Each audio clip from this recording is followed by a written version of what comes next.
Assalamualaikum warahmatullahi wabarakatuh. Perkenalkan, kami dari kelompok 2 dari mata kuliah Bisnis Media dan Komunikasi dari Departemen Ilmu Komunikasi.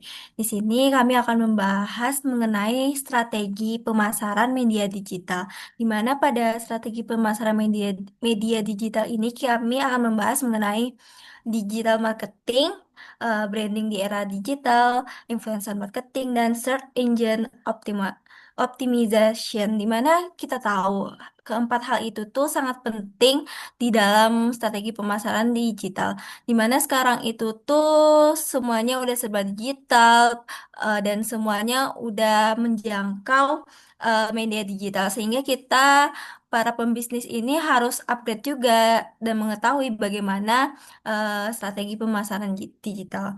Mungkin sebelum kita mulai ke dalam materinya, aku mau memperkenalkan teman-teman aku dulu, di mana aku sebagai moderator, aku Aura Zara Alfian dengan NIM 2310863004, dan teman aku Aisyah Sabila Fajrin dengan NIM 2310862030, Nasuha Syaidal Fikaren dengan NIM 2310862034, dan Amorita Azah dengan NIM 23108663 663042.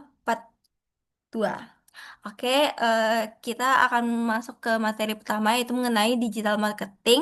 Digital marketing ini di mana kita tahu digital marketing ini sangat penting bagi pembisnis di era digital ini, yang akan dijelaskan oleh Amor. Pada Amor dipersilahkan. Baik, terima kasih Aura yang udah selaku moderator.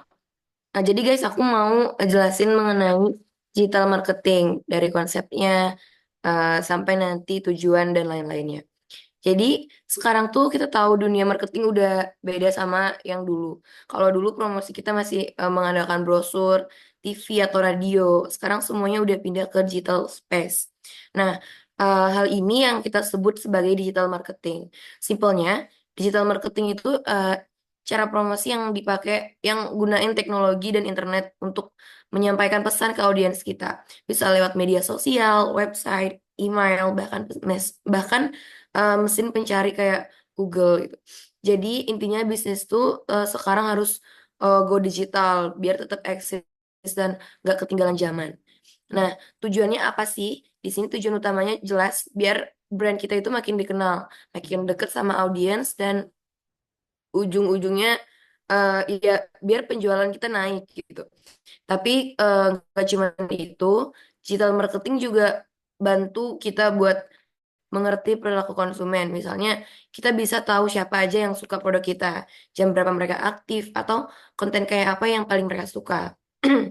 Nah, dan manfaatnya sendiri tuh sebenarnya banyak. Tapi aku sebutin 3 poinnya aja. Kayak pertama, lebih hemat biaya tentunya. Kita bisa promosi tanpa perlu banyak eh, bayar iklan di TV atau mahal gitu. Terus yang kedua, kita bisa targetin lebih spesifik. Jadi misalnya jika jual gamis misalnya, iklannya bisa kita set buat muncul ke perempuan-perempuan di usia 18 ke 25 tahun yang memang suka fashion gitu. Terus yang ketiga, semuanya bisa diukur. Jadi kita bisa lihat hasilnya langsung dari data, kayak berapa orang yang klik, yang beli, atau yang komen. Nah, strategi digital marketing itu juga beragam. Ada pertama itu ada content marketing, di mana kita bikin konten sampai untuk bikin orang tertarik. Ada juga sosial media marketing, di mana lewat platformnya kayak Instagram, TikTok, atau YouTube. Nah, belum lagi itu influencer marketing, di mana brand kerjasama sama orang yang terkenal buat bantu promosiin produknya. Dan yang paling penting tuh adalah si SEO, biar website kita nongol di urutan atas Google pas orang nyari sesuatu gitu. Nah, intinya di era sekarang tuh kalau bisnis nggak pakai digital marketing ya kita bakalan susah bersaing sama brand yang lainnya. Nah, semua udah serba online dan brand yang bisa connect sama audiens lewat digital itu yang bakalan bertahan gitu. Nah, kayak seperti kata Kotler 2021, bisnis modern harus human tapi juga harus digital. Jadi kesimpulannya, digital marketing bukan cuma tren tapi juga kebutuhan. Karena lewat strategi ini kita bisa pilih brand makin kita bisa bikin brand kita makin dikenal, makin dipercaya dan pastinya makin berkembang di dunia digital yang super cepat ini. Mungkin itu doang, itu aja yang bisa saya sampaikan mengenai digital marketing. Selanjutnya silakan kepada moderator. Makasih. Oke, terima kasih pada Amo. Tadi Amo udah mention nih, kalau digital marketing ini nih penting untuk di zaman sekarang karena marketing di zaman sekarang itu tentunya udah beda dengan marketing di zaman dulu, di mana sekarang itu media digital itu udah sangat berkembang pesat sehingga kita harus memahami nih bagaimana digital marketing ini. Selanjutnya kita akan membahas mengenai branding di era digital yang itu yang akan saya jelaskan sendiri. Baik, yang branding di era digital ini seperti kita tahu branding itu tuh bagaimana cara kita memperkuat merek kita, menciptakan merek kita agar dikenal oleh banyak orang. Di mana branding ini eh, tujuannya itu untuk orang-orang tuh tahu dengan apa produk kita, apa layanan kita atau sebagaimana macamnya. Dan branding ini di zaman sekarang tuh bisa kita manfaatkan untuk menciptakan branding ini di media digital salah satunya. Di mana branding di media digital ini memiliki fungsi yang pertama untuk meningkatkan visibilitas brand. Di mana visibilitas brand ini agar brand kita ini eksis di masyarakat sehingga orang-orang pada tahu nih dengan brand kita. Yang kedua, membangun hubungan langsung. Di mana fungsi membangun hubungan langsung ini maksudnya tuh membangun komunikasi dua arah sehingga dengan adanya komunikasi dua arah ini konsumennya akan merasa dekat dengan kita sehingga mereka akan nyaman dan menjadi konsumen tetap kita. Yang ketiga, memperkuat nilai dan citra brand. Tentunya branding ini digunakan untuk memperkenalkan produk. Memperkenalkan produk di banyak orang sehingga itu tuh berkaitan dengan peningkatan citra dari brand tersebut untuk dikenal baik oleh masyarakat. Yang keempat, penyesuaian pesan dengan target pasar. Di mana di sini tuh agar produk yang kita branding ini sesuai dengan target pasarnya. Misalnya kita membranding sepatu yang berbagai macam model lah. Tentu target pasarnya ya orang-orang yang penyuka sepatu, bukan hanya penyuka sepatu sebagai fungsi pakai, juga penyuka sepatu yang ada nilai seni atau nilai yang lainnya gitu. Jadi itu maksud dari penyesuaian pesan dengan target pasar. Yang kelima, monitoring dan evaluasi di mana ini dengan kita memantau ranah digital sehingga kita dapat mengevaluasi dan menjadikan produk kita nih menjadi lebih baik ke depannya. Yang selanjutnya, kita tuh harus tahu bagaimana strategi yang harus dilakukan dalam branding di era digital ini. Yang pertama, membangun identitas digital. Membangun identitas digital ini eh, ini dapat berupa dengan tagline, logo, atau yang lain sebagainya.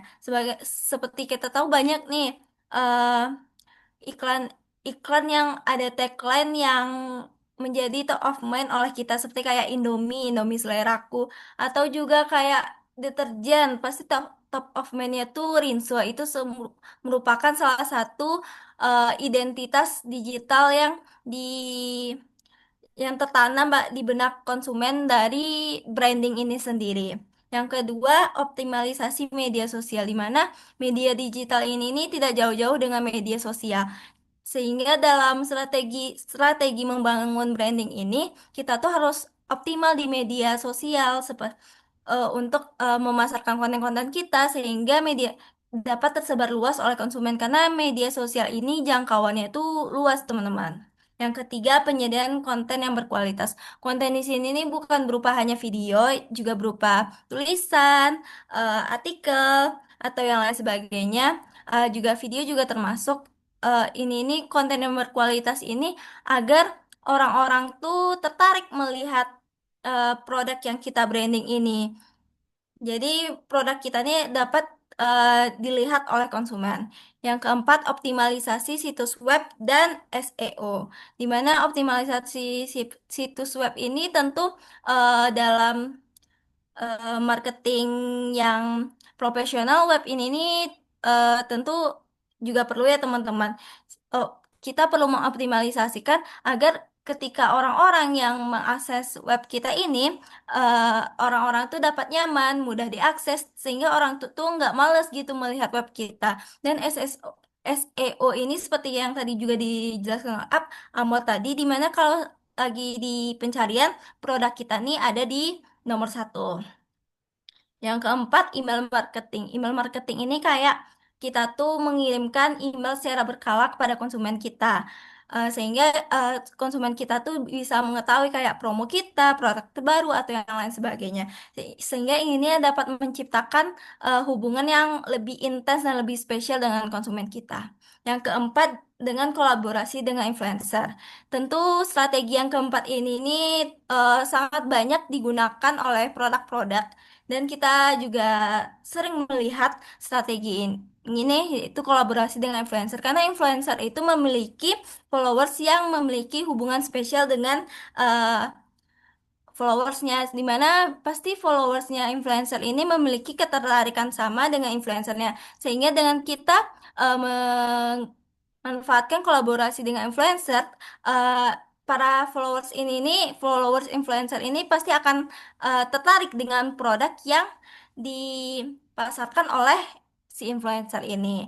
Mungkin sekian dari strategi branding di era digital, di mana ini perlu untuk agar merek sebuah produk ini dapat diingat terus oleh konsumen. Selanjutnya, kita akan membahas mengenai influencer marketing yang juga menjadi salah satu strategi dalam branding digital yang akan dijelaskan oleh Suha. Kepada Suha, dipersilahkan. Oke, baik. Terima kasih moderator.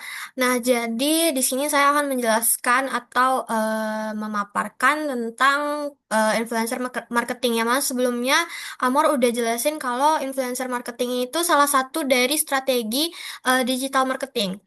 Nah, jadi influencer marketing itu merupakan salah satu strategi yang paling sering digunakan oleh perusahaan atau suatu merek gitu untuk memasarkan produknya secara digital atau secara daring.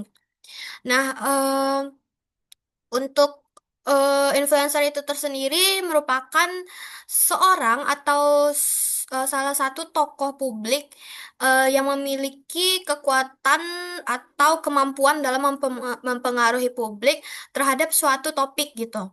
Nah, dikutip dari Rustini, influencer itu dapat kita definisikan sebagai seorang yang memiliki pendapat kuat mengenai suatu topik tertentu seperti kecantikan, gaya hidup, olahraga, atau lain-lainnya di media sosial. Nah, kalau marketing, kayak yang udah dijelasin tadi, marketing itu merupakan aktivitas atau eh, apa ya, proses pemasaran produk atau merek gitu. Nah, sementara influencer marketing itu tuh strategi pemasaran yang menggunakan seorang tokoh publik atau seorang yang memiliki pengaruh yang kuat lah gitu dalam mempromosikan merek atau suatu produk.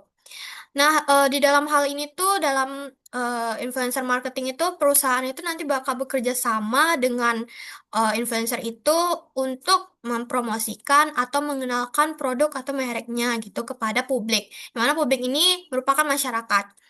Nah, tujuan dari influencer marketing itu tuh pada umumnya pastinya untuk menarik perhatian masyarakat gitu kan. Tapi untuk lebih spesifiknya, influencer marketing itu dapat untuk meningkatkan citra, menumbuhkan brand awareness, dan lain sebagainya gitu.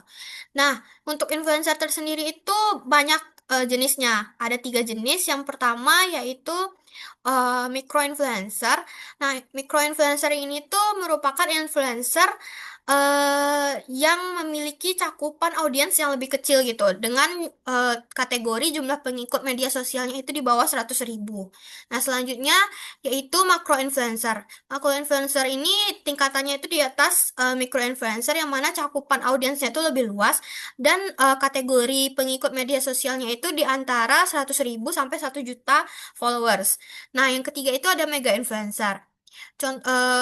Kalau mega influencer itu kayak namanya sendiri gitu, cakupan audiensnya itu sangat luas dan juga kategori pengikut media sosialnya itu udah di atas 1 juta gitu.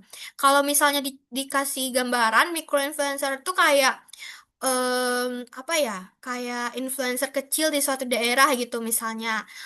Misalnya kayak di Padang gitu kan, ada kayak influencer-influencer kecilan yang ngebahas tentang produk kecantikan atau review makanan gitu. Nah, kalau makro influencer itu tingkatannya tuh udah kayak siapa ya? Contohnya itu kayak Rachel V-nya gitu. Nah, kalau mega influencer tuh lebih besar kan. Jadi contohnya tuh kayak artis-artis papan atas, misalnya nih kayak Raffi Ahmad, atau kalau secara global itu kayak eh, artis-artis K-pop kayak BTS, Blackpink gitu kak, yang udah jadi influencer dan kolaborasi dengan perusahaan-perusahaan gede gitu. Nah, selanjutnya itu kita bakal ngebahas tentang peranan dan tantangan influencer marketing. Nah, influencer marketing itu banyak peranan dan juga dampak positifnya gitu terhadap suatu perusahaan atau aktivitas marketing.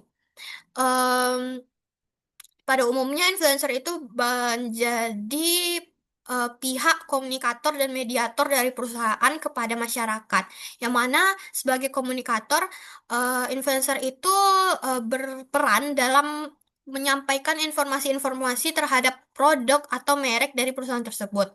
Terus juga sebagai komunikator, influencer itu tuh berperan sebagai pihak yang apa ya, menjadi panjang tangannya perusahaan gitu untuk em, meningkatkan brand awareness, minat beli dan sebagainya gitu. Terus sebagai mediator ya, influencer ini jadi pihak mediasi gitu terhadap eh, masyarakat dan juga perusahaan. Nah, untuk secara menyeluruhnya, kita bisa lihat di sini kalau influencer marketing itu berperan dalam beberapa aspek, yang mana pertama yaitu membangun brand awareness atau kesadaran merek. Nah, di sini melalui promosi atau review-reviewnya, influencer itu tuh bisa ngebentuk kesadaran merek dari masyarakat gitu. Misalnya kayak di TikTok lah sekarang ini banyak banget kan influencer gitu. Nah, dari banyaknya muncul review-review atau promosi-promosi tentang suatu produk, jadi kayak nama atau produk itu tuh tertanam gitu di dalam pikiran atau persepsi masyarakat, yang mana itu tuh menimbulkan yang namanya brand awareness.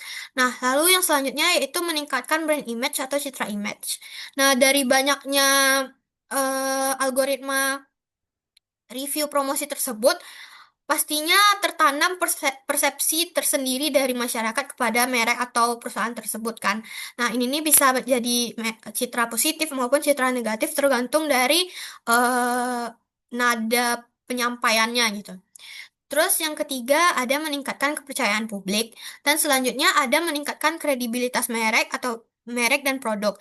Nah, untuk meningkatkan kredibilitas merek ini tuh bisa dilihat dari gedenya atau besarnya tingkatan influencer ini gitu. Semakin terkenal influencer ini, pasti lebih banyak masyarakat yang kayak eh, percaya gitu ke influencer ini kan. Terus juga kredibilitas merek ini juga bisa muncul dari promosi yang disampaikan oleh influencer itu apakah benar atau apakah relate sama masyarakat gitu. Terus selanjutnya ada mempengaruhi perilaku dan minat beli. Tentunya promosi-promosi yang dilakukan itu bakal mempengaruhi audiens dalam membeli atau menentukan minat terhadap barang tersebut gitu. Lalu yang terakhir ada meningkatkan loyalitas konsumen. Nah, meskipun banyak peranan dan juga dampak positif dari influencer marketing, pastinya banyak juga tantangan yang em, menjadi hambatan gitu bagi perusahaan dan influencer. Nah, yang pertama itu ada pemilihan influencer yang tepat. Perusahaan tentunya nggak bisa asal milih influencer untuk mempromosikan produk mereka gitu. Mereka pastinya memilih influencer yang tepat gitu. Misalnya ini produk kecantikan, nggak mungkin kan perusahaan bakal milih orang yang expertnya tuh di bidang olahraga gitu, karena nggak balance gitu. Terus selanjutnya, tantangan selanjutnya yaitu ada pengukuran efektivitas ROI atau return of investment.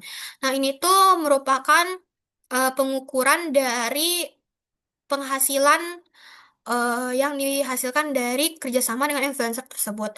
Lalu yang ketiga ada kepercayaan dan minat konsumen dapat menurun. Keempat, ada pasar dapat berubah. Dan yang kelima, ada membangun hubungan berkelanjutan dengan influencer. Dan yang terakhir yaitu algoritma dan tren di media sosial. Kayak media sosial kayak TikTok sekarang itu tuh kan beneran mengandalkan algoritma dan tren-tren yang beredar di masyarakat gitu kan. Yang mana ini tuh benar-benar mempengaruhi bagaimana influencer itu aktivitas marketing yang dilakukan oleh influencer tersebut gitu. Misalnya algoritma TikTok itu kan nggak selalu eh, penuh gitu kan, kayak pasti ada menurunnya gitu, dan itu tuh bakal berpengaruh terhadap efektivitas dari marketing itu tersendiri. Terus tren di media sosial itu pasti bakal terus berubah-ubah, baik secara cepat maupun lambat gitu. Itu sih mungkin yang dapat saya jelaskan, akan saya kembalikan kepada moderator. Oke, terima kasih kepada Suha yang udah menjelaskan mengenai influencer marketing. Mana kita tahu influencer marketing ini menjadi marketing yang paling banyak dilakukan oleh para pembisnis karena ini nih dapat menjalin hubungan yang langsung dan ini juga menjamin lah pada produknya di mana ini juga tadi influencer marketing ini dijelaskan di digital marketing dan juga dalam membentuk branding. Influencer marketing ini berperan dalam kedua hal itu. Selanjutnya kita akan membahas mengenai SEO yang akan dijelaskan oleh Aisyah. Kepada Aisyah, dipersilahkan. Oke, baik. Terima kasih kepada moderator. Oke, baik teman-teman dan semuanya. Jadi kali ini kita akan fokus pada salah satu strategi pemasaran digital yang paling fundamental yaitu SEO atau Search Engine Optimization. Optimization. Eh, Optimization. Seperti yang bisa kita lihat di slide, SEO ini dapat didefinisikan sebagai sebuah proses sistematis dan berkelanjutan. Nah, ini penting karena SEO bukanlah pekerjaan satu kali selesai. Nah, tujuannya adalah untuk meningkatkan kualitas dan juga kuantitas trafik kunjungan ke sebuah situs web melalui mesin pencari. Nah, fokus kita adalah pada trafik organik, yaitu kunjungan yang didapat secara alami tanpa iklan berbayar. Nah, secara konseptual, seperti yang juga tertulis di slide, SEO berfungsi sebagai jembatan.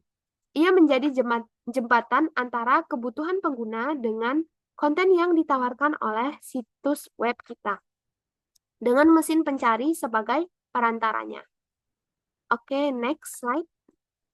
Nah, next slide, itu bagaimana sih cara kerja SEO itu sendiri? Nah, baik, sebelumnya kan kita udah tahu nih apa itu SEO. Nah, sekarang bagaimana cara kerjanya? Nah, cara kerja SEO pada dasarnya adalah upaya kita untuk menyelaraskan situs web kita dengan mekanisme kerja mesin pencari, yaitu terdiri dari tiga proses inti. Nah, yang pertama adalah crawling atau perayapan, yang dimana pada tahapan ini mesin pencari seperti Google itu menggunakan program otomatis yang disebut bots atau crawlers untuk menelusuri miliaran halaman di internet. Nah, crawler ini itu tuh mengikuti tautan atau link dari satu halaman ke halaman lain untuk menemukan konten baru atau yang diperbarui. Nah, proses kedua adalah indexing atau pengindeksan, yang dimana setelah crawler tadi itu menemukan halaman kita, jadi proses indexing ini terjadi. Jadi mesin pencari itu tuh akan menganalisis konten halaman tersebut, mulai dari teks, gambar, hingga video, dan menyimpannya dalam sebuah database raksasa yang disebut indeks. Nah, ini seperti perpustakaan digital raksasa. Dan selanjutnya, proses ketiga dan yang paling krusial adalah ranking atau pemeringkatan. Jadi di sini tujuan utama kita ketika seorang pengguna memasukkan kata kunci mesin pencari akan mencari di dalam indeksnya untuk menemukan halaman yang paling relevan dan berkualitas. Nah, algoritma Google ini menggunakan ratusan faktor untuk menentukan urutan penampilan situs tersebut. Nah, pekerjaan kita di SEO adalah agar situs kita lah yang dinilai layak menempati peringkat tertinggi. Oke, next slide selanjutnya, moderator. Nah, untuk memastikan kita menang dalam proses ranking tadi, strategi implementasi SEO secara garis besar dapat dikategorikan menjadi tiga pilar, yaitu yang pertama on-page SEO, yang dimana ini mencakup semua tindakan optimasi yang kita lakukan secara langsung atau di dalam halaman situs web kita. Jadi fokus utamanya adalah membuat konten yang sangat relevan. Ini dimulai dari riset kata kunci, penulisan konten berkualitas, optimasi tag judul atau title tag, dan meta deskripsi. Nah, yang kedua adalah off-page SEO, yang dimana ini merujuk pada semua aktivitas optimasi yang terjadi di luar situs web kita. Nah, tujuan utamanya adalah untuk membangun otoritas, reputasi, dan kepercayaan situs di mana mesin pencari di mata mesin pencari. Nah, faktor paling dominan dalam kategori ini adalah link building atau proses mendapatkan tautan balik dari situs web lain yang berkualitas. Nah, yang ketiga adalah technical SEO. SEO. Yang ini adalah fondasi infrastruktur situs web kita, yang dimana fokusnya adalah pada aspek teknis untuk memastikan mesin pencari dapat merayapi dan mengindeks konten tanpa hambatan. Contoh krusialnya adalah meningkatkan kecepatan pemuatan halaman dan memastikan situs kita mobile friendliness atau ramah dibuka di smartphone. Nah, ketiga pilar ini harus berjalan beriringan untuk strategi SEO yang sukses. Jadi demikian untuk rangkuman 3 poin utama mengenai SEO, mulai dari pengertian, cara kerja, hingga jenis-jenis strateginya. Ini adalah komponen vital dalam strategi pemasaran kita. Mungkin terima kasih atas perhatiannya. Selanjutnya akan saya kembalikan kepada moderator. Oke, terima kasih pada Asia yang udah menjelaskan tentang SEO, di mana kita tahu SEO ini menjadi kunci dalam keberhasilan di digital marketing, bisa dikatakan seperti kunci. Dari pembahasan materi kita tadi, kita tahu nih teknologi digital ini nih menjadi mempermudah kita dalam membangun hubungan dengan konsumen, di mana melalui digital marketing kita dapat menjangkau pasar yang lebih luas, efisien, dan juga terstruktur. Dengan adanya branding, kita dapat memperkenalkan merek kita sehingga orang-orang pada tahu nih dengan merek kita. Dan memanfaatkan influencer marketing sebagai salah satu pemasaran yang banyak digunakan sekarang ini, dan menjadi pemasaran yang dikatakan efektif lah di media era digital sekarang. Dan SEO menjadi fondasi atau kunci yang dapat mendukung strategi digital agar merek kita ini atau produk kita ini mudah ditemukan oleh konsumen. Mungkin sekian pembahasan materi kami mengenai strategi pemasaran eh, di media digital. Sekian dari kami. Assalamualaikum warahmatullahi wabarakatuh.